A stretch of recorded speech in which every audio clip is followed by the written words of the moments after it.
Section 1. You are going to hear a conversation between Angela and Mr. Ray. Angela is applying to join the library. Hello, how can I join the library?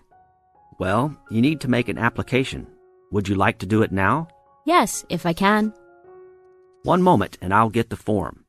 Now, I just need to ask you a few questions before you sign at the bottom. Okay. Your full name, please. Angela Mary Price. Price? Yes, that's right. Okay, and your address? Apartment 3, 86 Bridge Street, Pimlico. Bridge Street. That's just near here, isn't it? Yes, not very far. Good. So the postcode must be 2065, right? Yes, that's right. Now, your telephone number. I need both home and work if you have them. My home number is 8763-5142, and work is 8456-1307. Do you need anything else, like ID or something? Yes, your driver's license will do, if you have one. Right. It's easy to remember. I know it by heart. 4040AC. I'm afraid I'll also need to see it. Okay, here it is. Thanks. And your date of birth, please? 24 March 1981. Okay, thanks. That's the most important part completed. But if you don't mind, I'd also like to ask you a few questions for a survey we're conducting. Yes, that's okay. Now you have some time to read questions 6 to 10. What kind of books do you like to read? Here's a list to look at. Oh, it varies from time to time, but I always like to relax and learn about other countries I might visit one day. I don't like anything too heavy or serious, unless it's about animals or the environment. I'm not really into sport very much. Anything else? Well, I do like entertaining at home. You know, dinner parties. So I suppose you'll have something for me in that line. The pictures in those books always make me hungry, although they never seem to turn out exactly as they look in the books. Fine. I think that's all I need now, except I need you to sign here on the application form. Oh, and I almost forgot. The membership fee is $20, which is refundable if you no longer stay a member. There you are. Do I sign at the bottom here? Yes, that's right. You can borrow books now if you wish, although your membership card won't be ready until next week. So if you want to borrow today, you can pick up your card when you return your first books. That's if you want to take some now. I think I will, but I'll have a look around first. Okay, take your time. Now turn to Section 2. You are going to hear a lecture about dining services. Welcome to the Dining Commons. This is the newest facility on campus, and I'm proud to say, also one of the best. I know that all university students miss eating home-cooked food. Well, this year, we are hoping to provide students with food and services that will make you feel at home, even without your family. The administration has been listening to the voice of the students. Students gave us frequent suggestions last year as to how we could improve the university. One of the most frequent suggestions was improving the dining options. We have been working hard all summer to come up with ideas that will make student life in the dormitories more pleasant. One of the new options we are offering in the dining facilities is variety in student meals. Last year, there was a set menu for every dinner, so if students didn't like the food, there was no choice. Students had to eat whatever was served.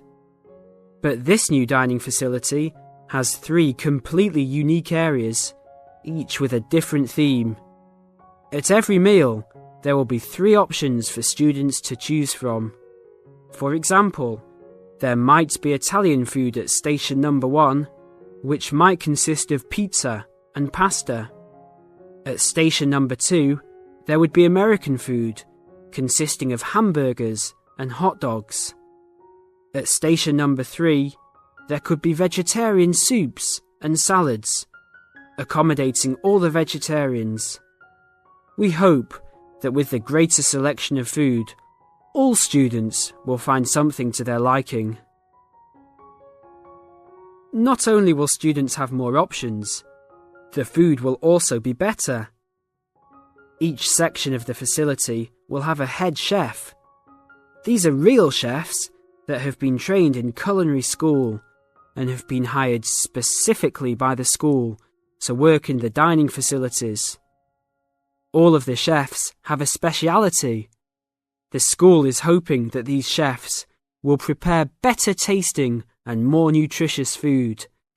Every student will be able to make suggestions and also give their input as to which menus taste better. Last year, many students complained that the dining facilities didn't have very convenient hours. This year, we hope to change that. We will open for breakfast at 6 a.m. to accommodate all the early risers. In the evenings, we will open until midnight for all the students that like to go for a late night snack. The afternoons will still remain closed, but we will have a student store open that will provide all students with drinks and fruit. The student store will be open every day from 2 p.m. to 5 p.m. Every student that has paid full tuition and dormitory fees has already paid for their dining facility fees. Students can eat at any time and in any amount for free. If you are a student that does not live in a dormitory, you can still purchase a dining facility card. This card will entitle you to the full services of the dining facility. This card is available only for students and is not open to the general public. If you are not a student and wish to dine here, you must purchase meals at the door. There are a few rules to follow. Even though we do not limit the amount of food that can be taken, we do not want students to waste food. Please do not take more than you can eat. Also, every student must clean his or her own trays and plates. We will provide plates and trays for student use, but please do not abuse these items. Please do not leave your plates on the tables. Your parents are not here to clean up after you anymore, so I hope all students will be responsible. Thank you for your attention and enjoy the upcoming year. Now turn to Section 3. In this section, you are going to hear a conversation between Anne and Marcia. In the first part of this conversation, they are talking about the commands of training dogs. So that research paper we have to do next, the one about how are different styles of training dogs, how do you think you'll approach writing it? You know, I've been thinking about it. I feel that the best way to write it is to divide the paper into two main parts. In the first part, we'd be analysing some examples of each style of training dogs. Right, what the styles are. After that we can talk about how each style can be used so that the dogs learn something different from each one. Indeed. Maybe we could draw a chart and compare examples of each style of training, one at a time. So the different kinds of training would be simple obedience training. There you would have things like teaching them to sit, stay in one place, and so on. Right. So included in here would be simple audio commands like speak. Yes, basic commands are just spoken words, aren't they? And then there would be the more guard-oriented training, where the dogs are trained to know a specific place well. Patrolling and barking are probably the best examples, because most people have seen them in many places, especially in homes. And this would lead us to the attack dog training, which is physical as well as spoken, training the dog to knock someone down, and even biting if they have to. Right, so there's another category as well, sniffing dogs, which make up the searching category. I've read that in the UK, every major airport and government building has these dogs to search for all kinds of dangerous items. I can believe that. Well, we have a good list to build on. We're finally getting started now, so let's try to figure out when each type of dog training should be used. I guess we can start by trying to figure out the best situation for each type of dog training.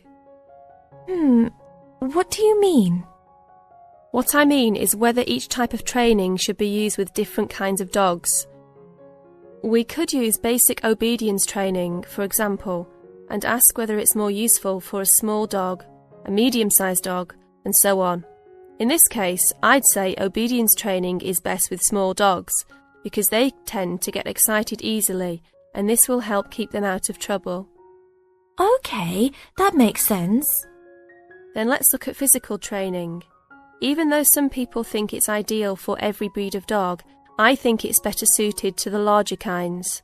Small dogs usually just aren't smart enough to understand the physical commands, and they can even get hurt from them. The specialised sniffing training is the same. I think they're better with the more intelligent breeds of dogs, and they're hardly ever useful with really small dogs. Attack training, however, can be useful for every kind of large dog, as long as the dog is treated well and given a lot of care and attention. All right, and what about guard training? Barking is an ideal way for small dogs to guard a home. I know they aren't big enough to stop a person, but making some noise is often all a dog needs to do. Other kinds of guard training like biting, though, are different. I'd always plan to teach those to a smart dog, give them a chance to use their brains and defend their homes. I'd have to agree. Trainers often just teach large dogs to bark at a person when they think something isn't right. But if they know how to use physical skills in a bad situation, they could save their owner's life someday. Yes, I suppose that different people would have different needs for their pets. Right, and different trainers would recommend different methods for different breeds. Now turn to Section 4. You are going to hear a lecture about dorm rooms. Welcome to your new home for the upcoming year. These dorm rooms are among the best in the nation and are the newest ones at this school. So I hope you will all learn to appreciate them and take good care of all the facilities here. I am Gina, and I will be residential advisor in this building for the year. Today I am going to tell you about some of the programs and facilities that are available to you. I will also be telling you the rules that everyone is expected to abide by. I will be asking you to give me your full attention for the next few minutes. I will first tell you about the facilities that are available to you. The dining facility is located on the first floor of the building. It is open 7 days a week from 7 a.m. to midnight. All the food offered to students is freshly made every day, and my own opinion is that the food is actually quite good. Feel free to come and grab a banana for breakfast, or sit down with a group of friends for dinner. Although your meals are served buffet style, please do not waste food. All students are expected to clean their own tables after meals. In the basement of this building, there is a gym and recreational hall. The gym has workout equipment such as treadmills and weight sets. In the recreational hall, there are ping pong tables and a pool table for student use. You must sign in when using this equipment, and you will be held responsible for any damages or losses. The gym and recreational hall are open daily from 10 a.m. to 10 p.m. There is a kitchen located on the second floor of this building. Your dorm key will open this door. Inside there is a refrigerator, a microwave, an oven, and a stove. This room is open 24 hours a day, 7 days a week. If you decide to cook a meal, please be considerate to all the students and clean up after yourself. You can use some food in here, but please do not make a mess. Some students do end up having their food eaten from the fridge, so be careful. Don't leave anything that looks like it tastes really good. Do not leave pots and pans lying around in the kitchen. Please store these in your room. There are many programs being sponsored by our building this year. One of the most popular is our Saturday morning outings. In the past years, these trips have included going fishing, hiking, cycling, ice skating, and even going to the beach. There will be a listing of scheduled events coming out soon. The university sponsors these trips, so transportation will be provided. However, there are usually some costs associated, though they are usually minimal. Our building also has a volleyball team. All students who live in this building are welcome to join. Last year we won first place in the dorm league. Please sign up at the front desk if you are interested as soon as possible, as there are only 20 spaces available based on a first-come, first-serve rule. The last things I want to talk about are the rules of our building. I know rules can be boring, but they are necessary to ensure the welfare of everyone living here. First, noise levels must be kept to a minimum after 11 p.m. Many students have early classes, so for those of you that have the luxury of sleeping until 10, please don't stay up late making lots of noise. Secondly, all visitors must sign in at the front door. Even if you have friends that are regular visitors, they must still always sign in. This rule is to prevent theft and robbery from occurring. Thirdly, alcohol and drugs are not permitted in this dorm in any place or at any time. Lastly, just be safe and have a great time. University is the greatest time of your life, so make the most of it. Thank you all for your attention.